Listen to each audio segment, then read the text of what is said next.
چلے باہر نکلے، حضرت عثمان غنی ساتھ تھا.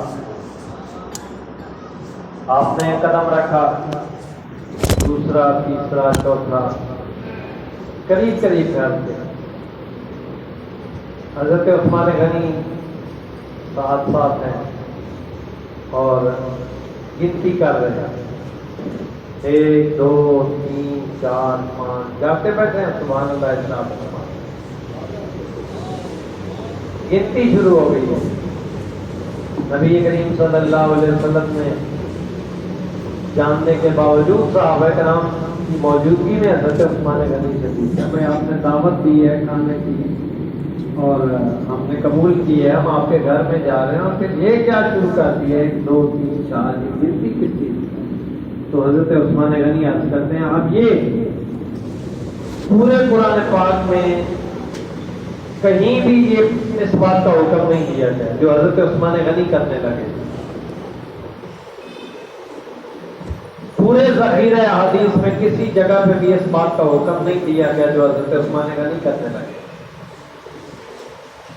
آپ نے گنتی شروع کی، حضور نے پوچھا ہے، بولیے صلی اللہ علیہ وآلہ وسلم. عثمان یہ کیا گنتی شروع کر دی ہے؟ آپ نے دعوت کی تھی، ہم نے قبول کر لی، ہم جا رہے ہیں اور آپ نے گنتی شروع کر دی. حضرت عثمان غنی رضی اللہ تعالیٰ عنہ آپ کہتے ہیں، یا رسول اللہ صلی اللہ علیہ وسلم، آج آپ میرے گھر میں تشریف لا رہے ہیں اور آج میرا مقدر عروج پہ ہے، میری خوشی کی انتہا نہیں ہے کہ جن کے لیے ساری کائنات بنی ہے آج وہ میرے گھر میں تشریف لا رہے ہیں. تو فرماتے ہیں مجھے اتنی خوشی ہے، میں آپ کے جو گھر مبارک سے لے کے میرے گھر تک جتنے قدم بنیں گے میں گنتی اس لیے کر رہا ہوں کہ آپ کے جتنے قدم مبارک آپ کے گھر سے میرے گھر تک بنیں گے، عثمان اس خوشی میں اتنے غلام آزاد کر دیں. تعظیم کرنی ہے لیکن حدوں کو کراس کر کے کرنی ہے. اب یہ پورے ذخیرہ حدیث میں کسی جگہ پہ بھی حضور نے نہیں ارشاد فرمایا کہ جب میں کسی کے گھر جاؤں تو آپ قدم گنتی کرو. یہ محبت کا تقاضا ہے، یہ حد کو کراس کر کے ادا ہے. حضرت عروہ بن مسعود رضی اللہ تعالیٰ یہ ابھی تک اسلام نہیں لے کے آئے اور مسلمان مدینہ سے نکلے حدیبیہ کے مقام پہ پہنچے اور ادھر سے اہل مکہ کی طرف سے، کفار کی طرف سے عروہ بن مسعود کو بھیجا گیا ہے کہ آپ جاؤ ہماری طرف سے بات چیت کرو، مذاکرات کرو. پہنچتے یہاں پہ حدیبیہ کے مقام پہ پہنچے تو وہاں پہ رکے، معاملات دیکھے، واپس گئے مکہ والوں کے پاس، کفار کے پاس. ان کو بتایا کہ ان کے ساتھ تم کبھی بھی لڑائی نہیں کر سکتے ہو، کبھی ان سے تم جیت نہیں سکتے ہو، کبھی ان سے فتح نہیں حاصل کر سکتے ہو. یہ عروہ بن مسعود ابھی تک مسلمان نہیں ہے، کافروں کو یہ بات بتا رہے کہ وہ ان کی طرف سے مذاکرات کرنے کے لیے گئے.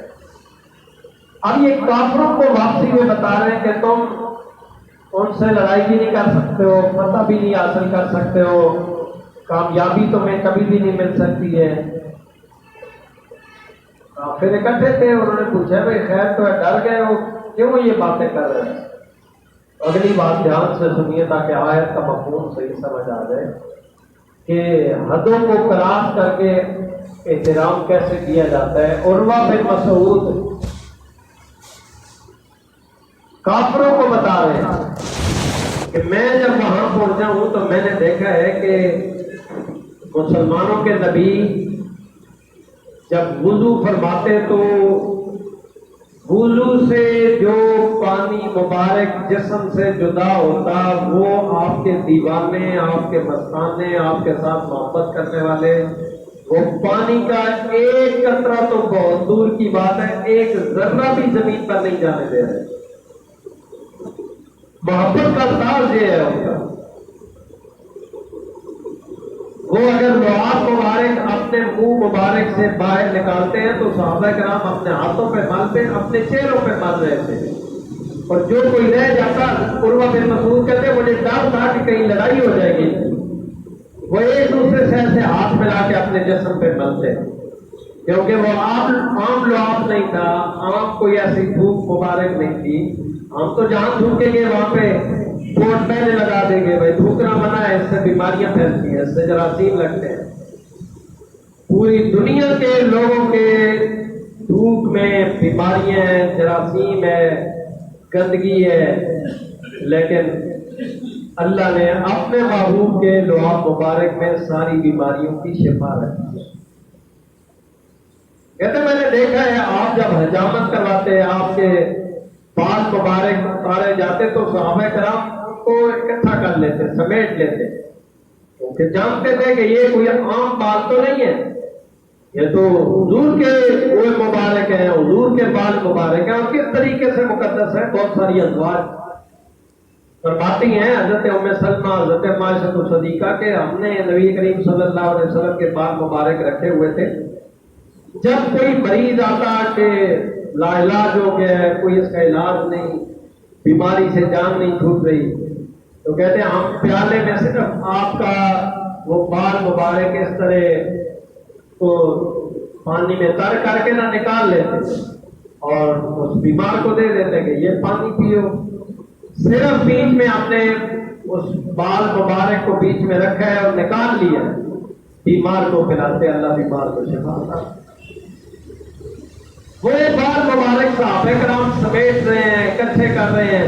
عروہ بن مسعود کہتے ہیں کہ جس نبی کے دیوانے محبت کرنے والے اس انداز میں ان کے ساتھ محبت کرتے ہیں کہ ان کا پانی نیچے نہیں گرنے دے رہے، ان کے بال مبارک نیچے نہیں گرنے دے رہے، ان کے باقی معاملات کے ساتھ ان کی اتنی محبت ہے، تو کافروں کو بتا رہے ہیں کہ ان سے تم کبھی بھی فتح اور کامیابی حاصل نہیں کر سکتے جو حضور سے اتنی ٹوٹ کے بچے۔ اور یہ ہوتا ہے حضور کا ادب، احترام، تعظیم کرنی ہے تو حدوں میں رہ کے نہیں بلکہ حدوں کو کراس کر کے آپ کی تعظیم کریں۔ تھوڑا اور آگے چلتے ہیں، بات سمجھا دیتا ہوں۔ حضرت عبداللہ بن مسعود رضی اللہ تعالیٰ عنہ، یہ حضور کے ساتھ کیا، بہت بزرگ صاحب، درود پاک پڑھا ہے۔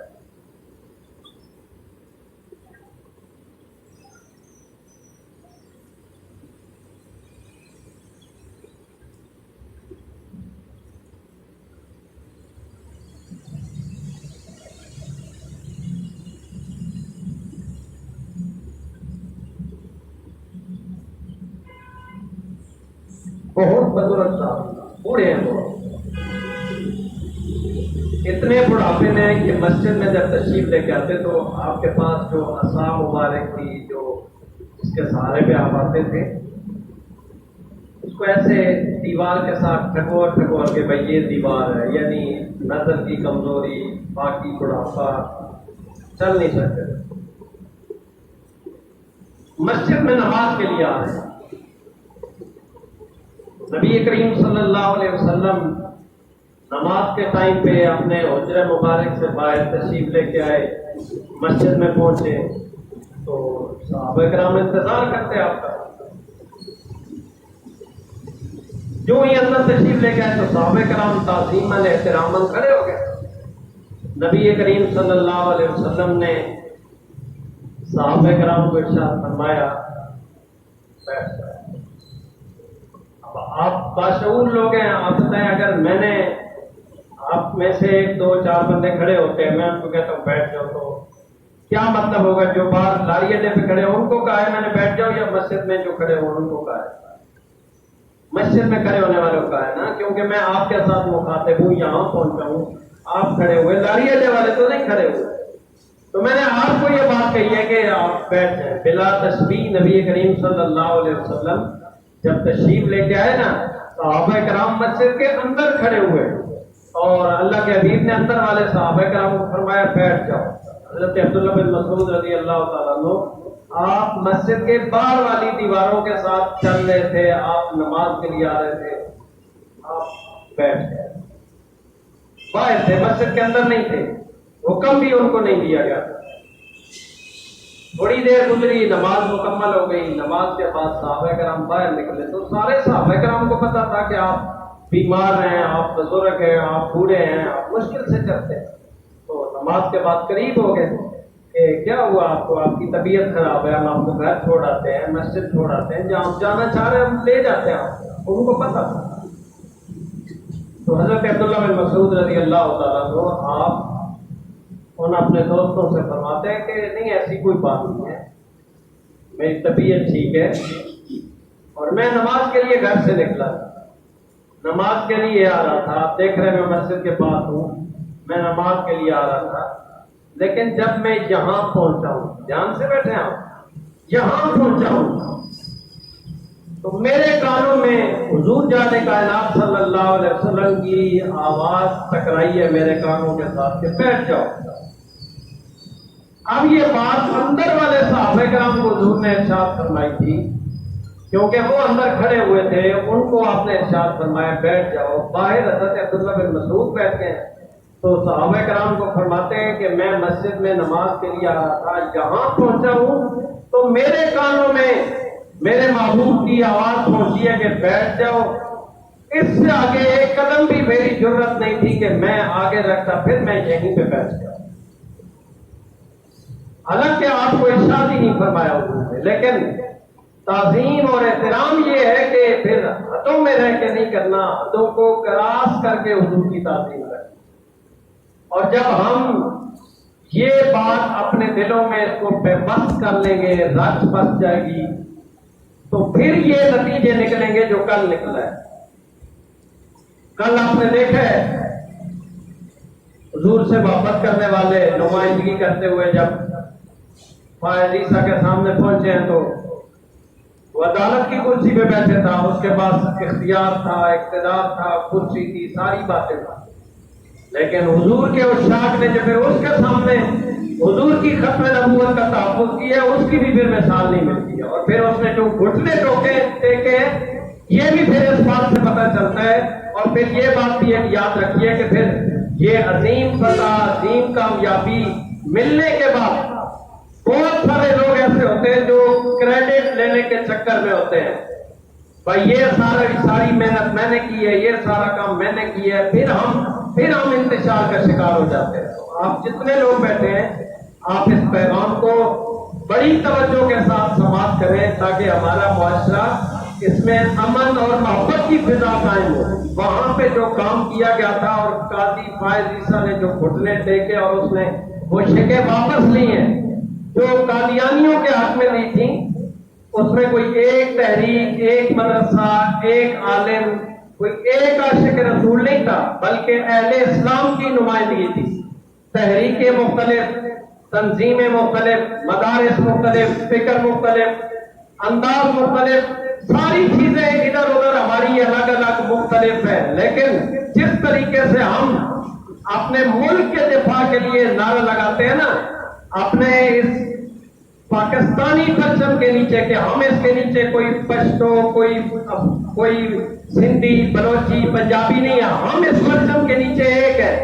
جس طریقے سے ہم اپنے پاکستان کے لیے ایک پرچم کے نیچے اکٹھے ہوتے ہیں نا، آپ لوگوں کو یہ بات بتا دیں کہ ہمارے پگڑیوں کے رنگ الگ ہو سکتے ہیں، مسجدیں الگ ہو سکتی ہیں، فکر الگ ہو سکتی ہے، سوچ الگ ہو سکتی ہے، تحریک اور تنظیم الگ ہو سکتی ہے، لیکن جب حضور کی ختم نبوت کا مسئلہ آئے گا تو حضور کی ختم نبوت کے پرچم کے نیچے ہم سب ایک ہیں، ہم سب ایک ہیں، ہم سب، اونچا بولیے، ہم سب جب یہ والی فضا قائم ہوگی تو پھر اس نتیجے پہ پہنچیں گے جو کل نکلا ہے، اور پھر کسی کو ضرورت ہی نہیں ہوگی کہ کوئی ایسی شک جو قادیانیوں کے حق میں ہو ان کو سپورٹ کرنے کے لیے ہو۔ تو جب تک ہم اکٹھے رہیں گے اللہ ہمیشہ عزت، کامیابیاں، سلامتی اور وقار نصیب فرمائے گا۔ تو اس مبارک موقع پہ آپ تمام اہل اسلام کو مبارک بھی ہو، اور دعا کیا کریں کہ اللہ ہمیشہ اسلام کو عزت، بلندی اور وقار نصیب فرمائے۔ جب اسلام بلند ہوگا تو اسلام کے ماننے والوں کو بھی اللہ وقار اور بلندی نصیب فرمائے گا۔ اللہ مجھے آپ کو حقائق سمجھنے کی توفیق نصیب فرمائے۔ وآخر دعوانا الحمدللہ۔